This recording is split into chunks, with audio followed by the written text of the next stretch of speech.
Hello students.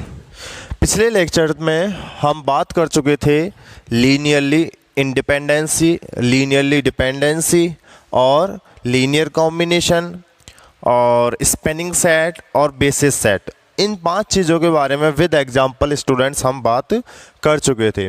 तो आज बात करने वाले हैं हम एक रैखिक समीकरण निकाय दिया गया होगा, उस रैखिक समीकरण निकाय के आधारी हल क्या होते हैं, आधारी सुसंगत हल क्या होते हैं और वे आधारी हलों की संख्या अधिकतम क्या होती है। उसके साथ साथ ये आधारी हल अपभ्रष्ट होते हैं, अनपभ्रष्ट होते हैं, कौन से अपभ्रष्ट होते हैं, कौन से अनपभ्रष्ट होते हैं, और एक दी गई प्रॉब्लम में आधारी हल कैसे ज्ञात करते हैं। ठीक है स्टूडेंट्स। सबसे पहले बात करते हैं एक रैखिक समीकरण निकाय। एक रैखिक समीकरण निकाय क्या होता है स्टूडेंट्स? जैसा कि मेरे पास में मैंने मान लिया कि जो समीकरणों की संख्या है, समीकरणों की संख्या मेरे पास में कितनी है, स्मॉल m है। ठीक है, जहाँ चर जो वेरिएबल्स हैं वो क्या है, स्मॉल n है। ठीक है, यानी कि m समीकरण और n चरों वाला मेरे पास में एक रैखिक समीकरण निकाय है।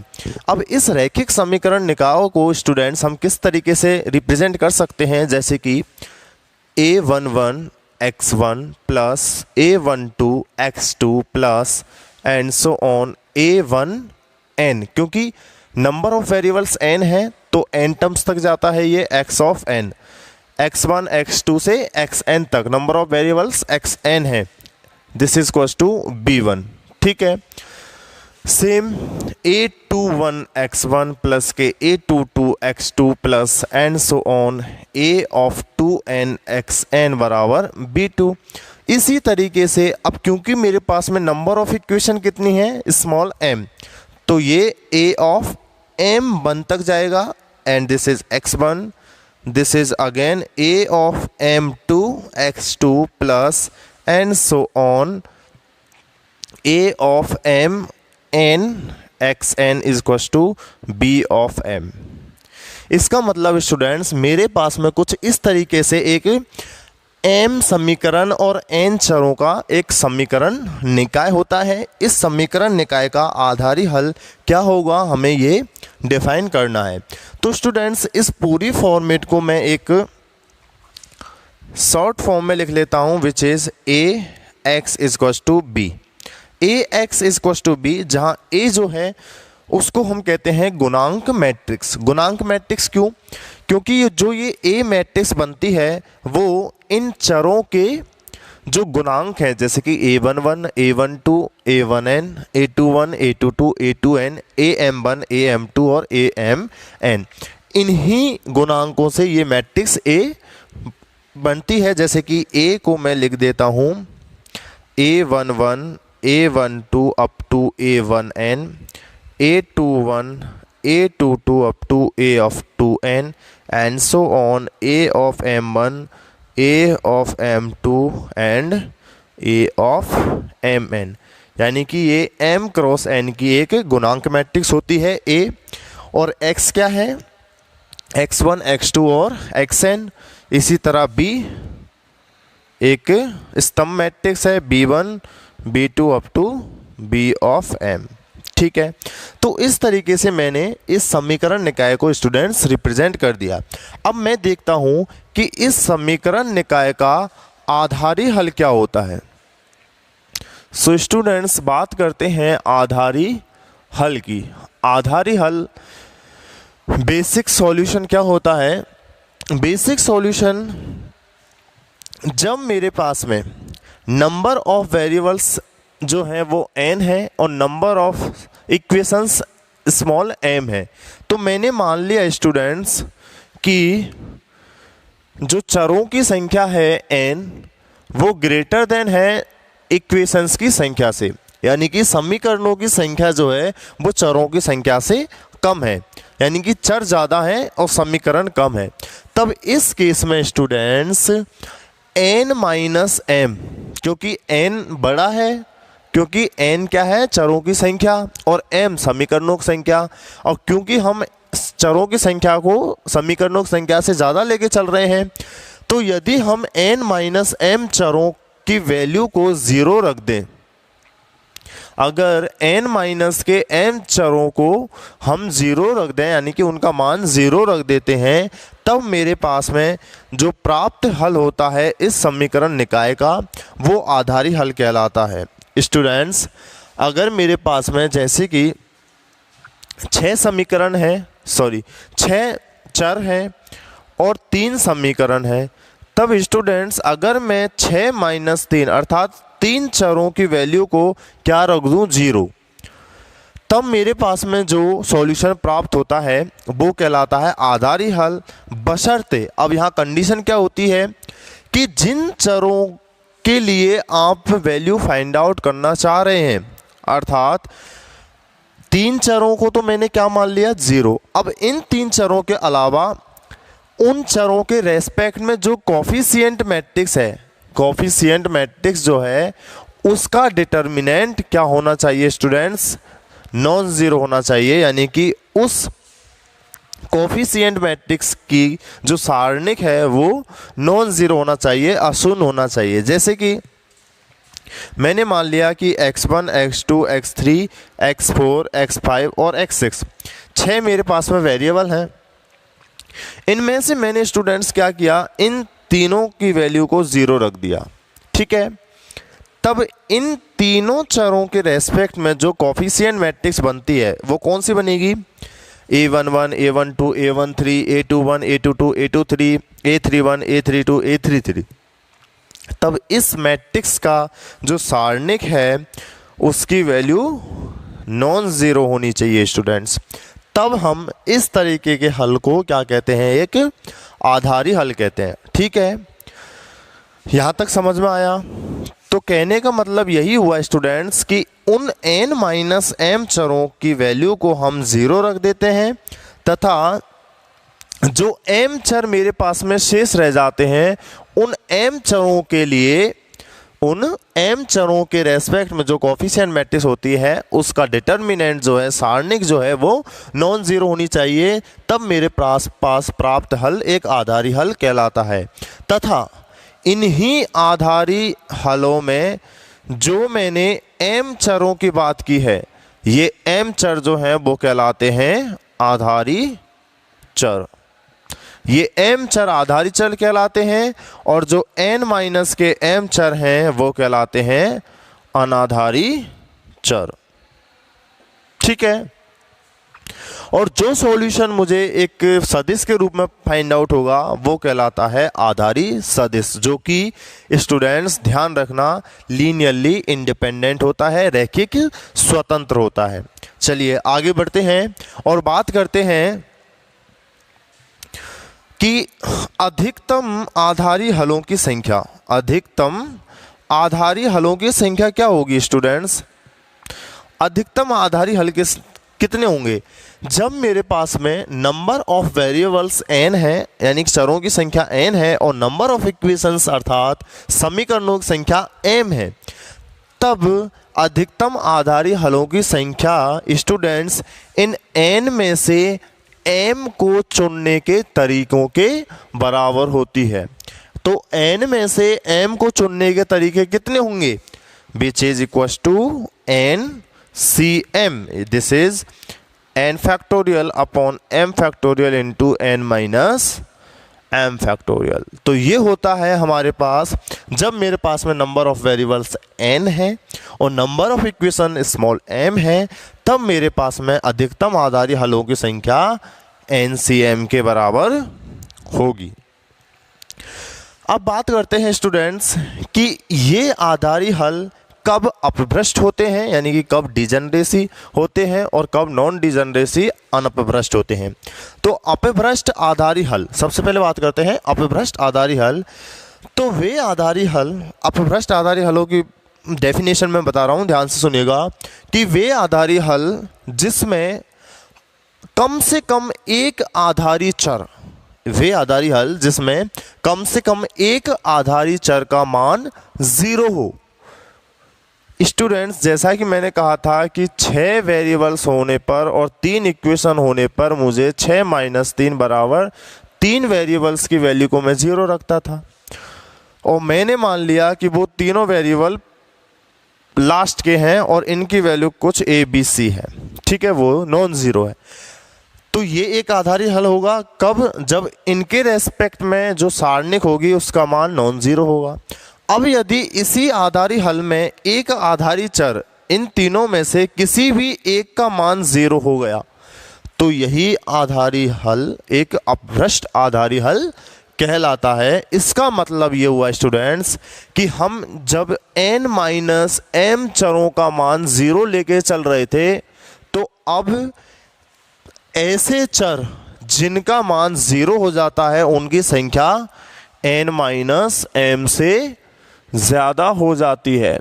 इसका मतलब ये हुआ कि अपभ्रष्ट हल जब हम परिभाषित कर रहे होते हैं तो उन अपभ्रष्ट हल में जो 0 चर हैं यानी कि चरों का मान 0 है उन चरों की संख्या n माइनस m से ज़्यादा होगी, क्योंकि मैंने कहा था कि कम से कम एक आधारी चर का मान कैसा होना चाहिए, 0 हो, तब वो आधारी हल अपभ्रष्ट आधारी हल कहलाता है, अपभ्रष्ट आधारी हल कहलाता है।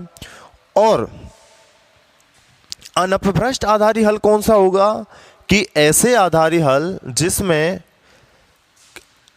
आधारी चरों का मान नॉन ज़ीरो हो, ऐसे आधारी हल जिसमें आधारी चर का मान नॉन ज़ीरो हो, अर्थात इसमें जो 0 वैल्यू यानी कि जिन चरों का मान 0 होती है उनकी संख्या n माइनस m होती है। किसमें, अनपभ्रष्ट में, अनपभ्रष्ट आधारी हल में यानी कि नॉन डिजनरेसी आधारी हल में जो 0 वैल्यू वाले चरों की संख्या जो होती है वो n माइनस m से ज़्यादा नहीं होती है, अर्थात यहाँ पर जितने भी आधारी चर होते हैं उनकी जो वैल्यू है वो नॉन ज़ीरो होगी। ठीक है स्टूडेंट्स, ये हुई बात आधारी हल और उन्हीं में अनपभ्रष्ट और अपभ्रष्ट आधारी हल। अब बात आती है कि सुसंगत आधारी हल। सुसंगत आधारी हल क्या होते हैं स्टूडेंट्स, जैसा कि मैं पहले भी लेक्चर में बता चुका हूँ कि सुसंगत का अर्थ है कि नॉन नेगेटिव वैल्यू। तो सुसंगत यानी कि वे आधारी हल, सुसंगत आधारी हल कौन से आधारी हल होते हैं, वे आधारी हल जिसमें सभी चरों का मान, सुसंगत आधारी हल यानी कि वे आधारी हल जिसमें जो सभी चर हैं यानी कि एक्साइज जो हैं वो सब ग्रेटर देन इक्वल्स टू 0 होने चाहिए और n माइनस के m चर जो हैं उनका मान 0 होना चाहिए। ठीक है, यानी कि n माइनस m चरों के अलावा जो भी xm चर हैं बचे हुए जिन्हें हम आधारी चर कहते हैं उन सभी की वैल्यू कैसी होनी चाहिए, greater than 0, which is also a non negative restriction.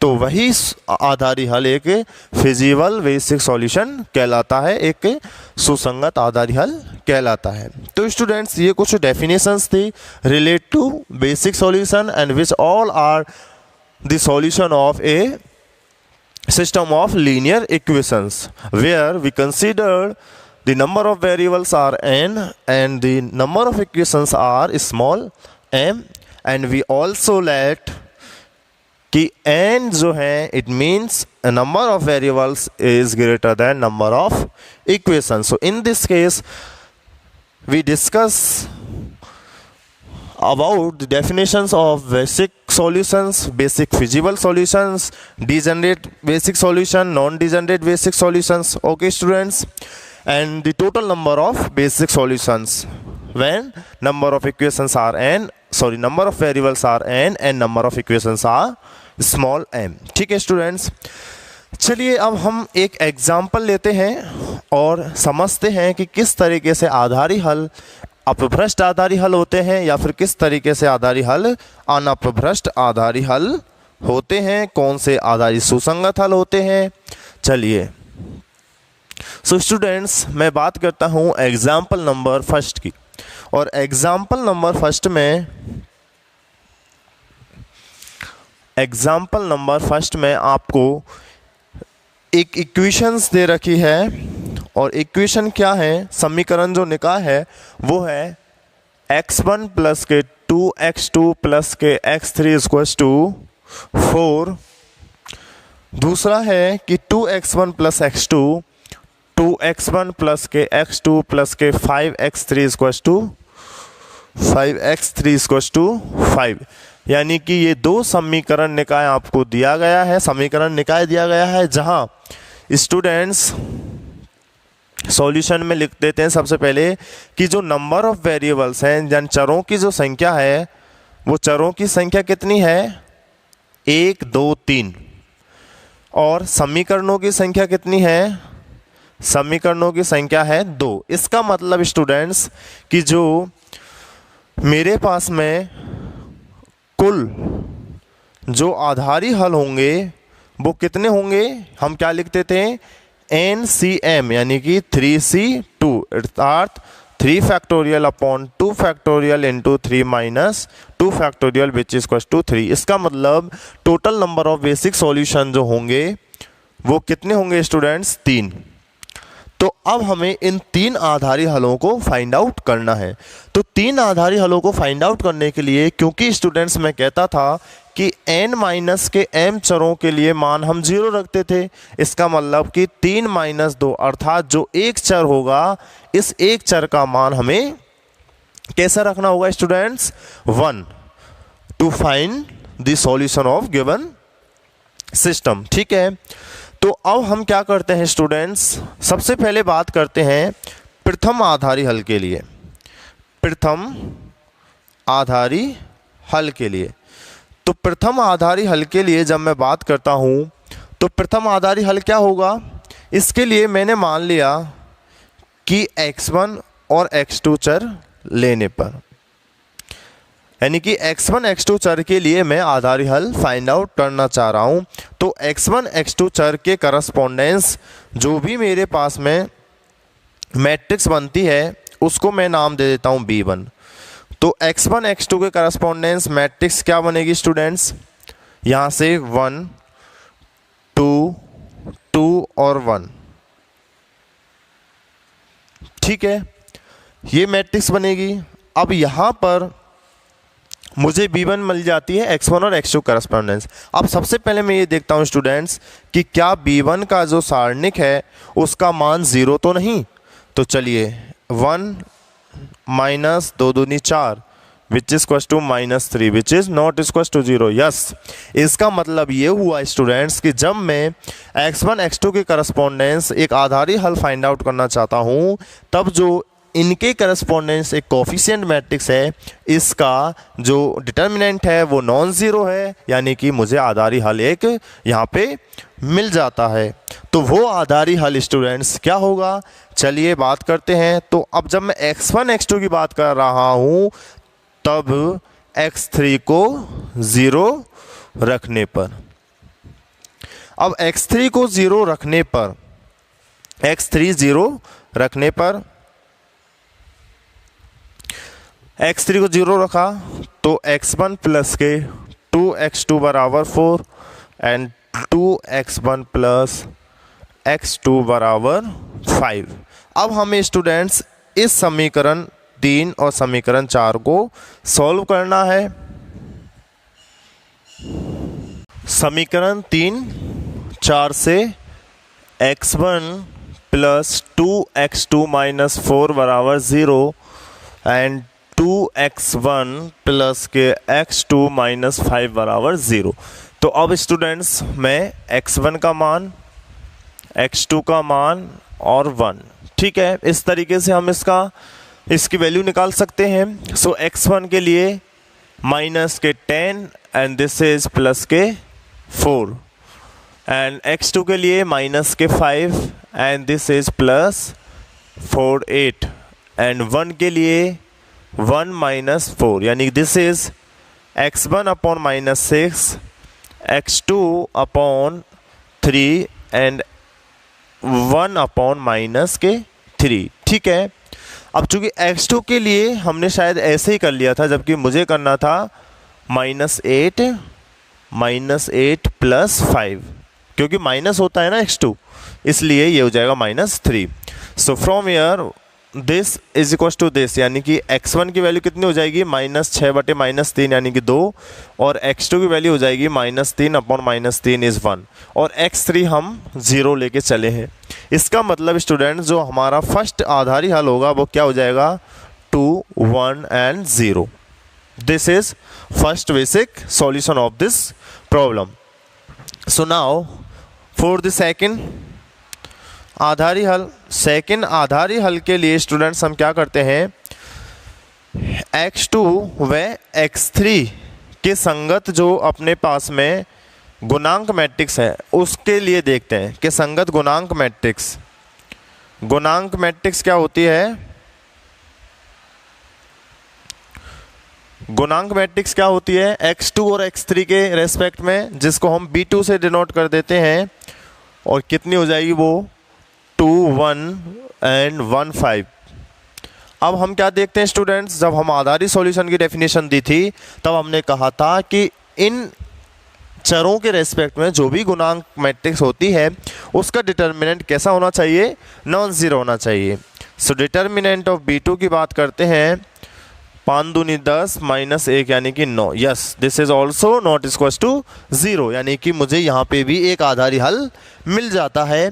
अब उस आधारी हल के लिए मैं क्या करता हूँ, x2 और x3 के लिए निकालना है तो मैं यहाँ पे x1 को 0 रख देता हूँ। x1 0 रखने पर, अब x1 0 रखने पर मुझे समीकरण निकाय क्या बन के आता है, x1 की वैल्यू 0 रखी, 2x2 प्लस के x3 -4 बराबर 0, एंड x2 प्लस के 5 ऑफ x3 -5 बराबर 0।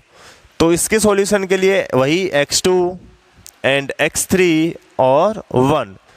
सो x2 के लिए -5 and this is 20 positive, and x3 के लिए दिस इज -4 एंड +10, और 1 के लिए हो जाएगा कितना, 10 - 1। ठीक है, so this is x2 upon ये कितना हो जाएगा 15, x3 अपॉन ये कितना हो जाएगा 6, एंड दिस इज 1/9, यानी कि x2 का मान कितना हो जाएगा, यहाँ से एक बार फिर से देख लीजिए, 2x2 plus x3 -4 and x2 plus 5x3 -5 = 0।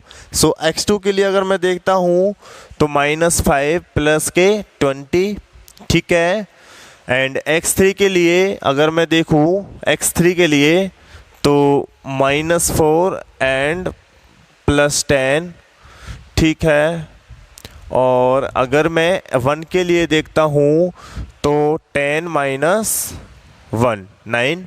So x2 कितना हो जाएगा 15/9, और x3 हो जाएगा 6/9।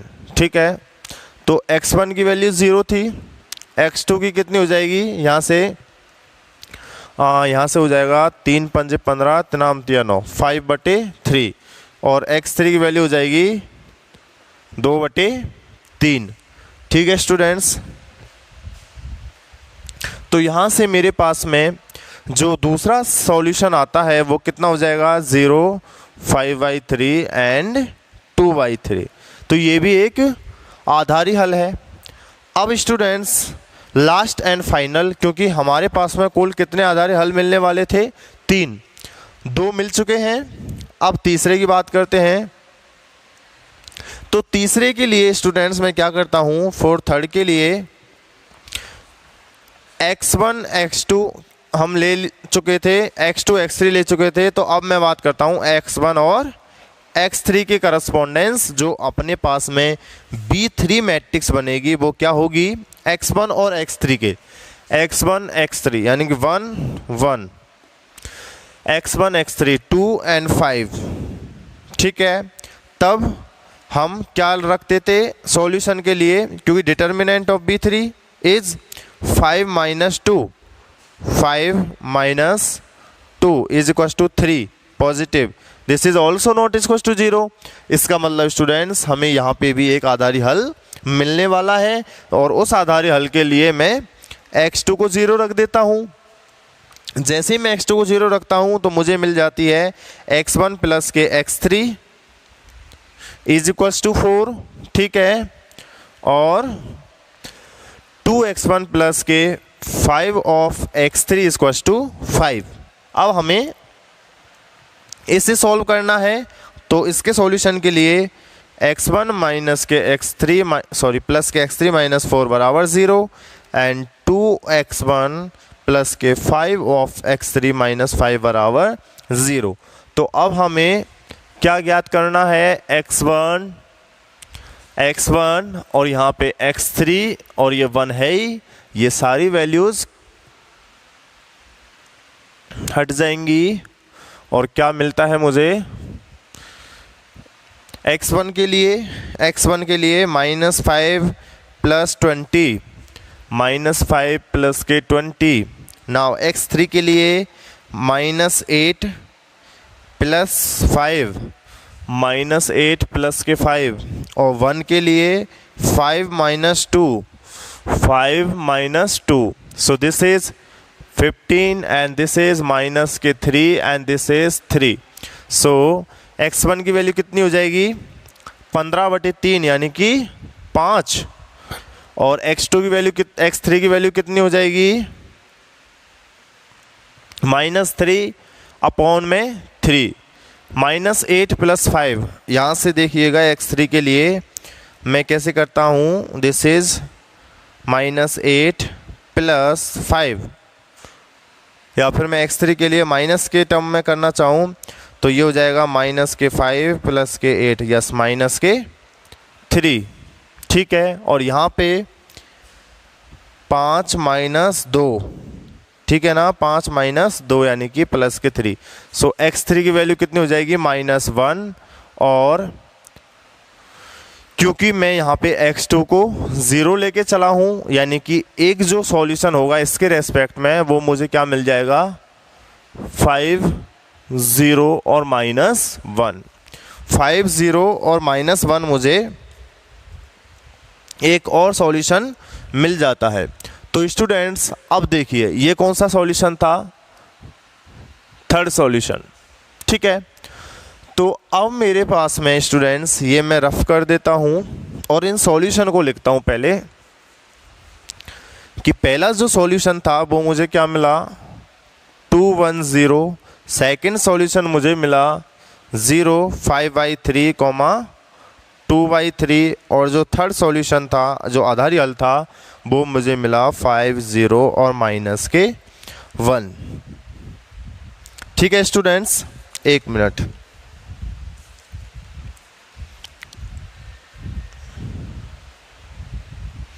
ओके, सो अब यहाँ पे देखिए जैसा कि मुझे ये तीनों सॉल्यूशन मिल चुके थे। एक्चुअली मैं कंफर्म कर रहा था कि ये कहीं कोई मिस्टेक तो नहीं होगी क्वेश्चन में। सो चलिए सही है सब कुछ। ये 3 सॉल्यूशन मिले और इन्हीं तीनों सॉल्यूशंस में जैसा कि मैं देखता हूँ कि स्टूडेंट्स मैंने कहा था कि एक अपभ्रष्ट आधारी हल तो हमें मिल चुके हैं, क्योंकि हमने देखा था कि 3 - 2 बराबर एक चर की वैल्यू कैसी होनी चाहिए, 0 होनी चाहिए। तो देखिए यहाँ पे भी एक चर के लिए 0 है, यहाँ पे भी एक चर के लिए 0 है, और एक चर के लिए 0 यहाँ पे भी है। इसका मतलब ये आधारी हल भी है। और जो आधारी हल के लिए डिटर्मिनेंट्स वाला एक और कंसेप्ट था कि वो डिटर्मिनेंट्स नॉन जीरो होनी चाहिए, तो वो भी हमने देख लिया था कि हर एक सॉल्यूशन के लिए वो करस्पॉन्डेंस जो अपने पास में कोफिशिएंट मैट्रिक्स मिली उसका डिटर्मिनेंट्स भी नॉन जीरो था। नाउ आधारी हल हमें मिल चुके हैं। आधारी हल के लिए अब मैं बात करता हूं अपभ्रष्ट। तो देखिए स्टूडेंट्स, अपभ्रष्ट हल कहता था कि n-1 से ज़्यादा जो वेरिएबल्स होंगे उनका मान 0 होगा अपभ्रष्ट के लिए। लेकिन यहाँ तो एग्जैक्ट n-1 के लिए 0 है, यानी कि एक ही वेरिएबल की वैल्यू 0 है। इसका मतलब ये जितने भी जो सॉल्यूशंस होंगे वो कैसे होंगे, अपभ्रष्ट ना होके ये सॉल्यूशन कौन से होंगे, अनपभ्रष्ट हल होते हैं। ठीक है स्टूडेंट्स, ये अनपभ्रष्ट आधारी हल होते हैं क्योंकि इनमें केवल और केवल एक चर का मान 0 है, एक से ज़्यादा चर का मान 0 नहीं है। और मैं अपभ्रष्ट की डेफिनेशन दी थी कि n-1 से ज़्यादा अगर वेरिएबल्स के मान 0 हैं तो वो अपभ्रष्ट होता है, जबकि यहाँ पे तो n-1 यानी कि एक ही वेरिएबल का मान 0 है। इसका मतलब ये सारे सॉल्यूशन कैसे हैं, अनपभ्रष्ट हैं। साथ ही साथ स्टूडेंट्स, जैसा कि मैं इसमें देख रहा हूँ कि सभी जो चर हैं उनकी वैल्यू पॉजिटिव है, इसके लिए भी पॉजिटिव है, यहाँ एक नेगेटिव है। तो जो ये दो आधारी हल होते हैं वो दोनों आधारी हल कहलाते हैं सुसंगत आधारी हल, यानी कि बेसिक फिजिबल सॉल्यूशन। ठीक है, ये सुसंगत आधारी हल नहीं होगा क्योंकि यहाँ पे एक आधारी चर का मान नेगेटिव है। तो स्टूडेंट्स, आज का जो लेक्चर था वो एक्चुअल में इसी पर बेस्ड था कि आप किस तरीके से एक दी गई रैखिक समीकरण निकाय के आधारी हल, आधारी सुसंगत हल, अपभ्रष्ट हल और अनपभ्रष्ट हल को डिफाइन करते हैं। और ये सारी चीज़ें हम एक एग्जाम्पल के थ्रू देख चुके हैं। सो स्टूडेंट्स, मुझे आई होप कि आपको ये आज का जो भी लेक्चर था वो पूरा समझ में आया होगा। बाकी आपके जो बुक में एग्जाम्पल्स हैं उसको कीजिए। कहीं पे भी अगर कोई प्रॉब्लम आए तो थोड़ा दिमाग पे जोर डालना और फिर सोचना कि ये सर ने किस तरीके से करवाया था। ठीक है, बाकी हम नेक्स्ट लेक्चर में मिलते हैं, देखते हैं अगर और भी एग्जाम्पल मिले या फिर कोई एक्सरसाइज से रिलेटेड क्वेश्चन मिला तो वो हम नेक्स्ट लेक्चर में लेके आएंगे। ठीक है स्टूडेंट्स, अभी के लिए इतना ही। घर पर रहिए, सुरक्षित रहिए और जितना हो सके ज़्यादा से ज़्यादा बुक्स को पढ़िए। Okay students, thank you.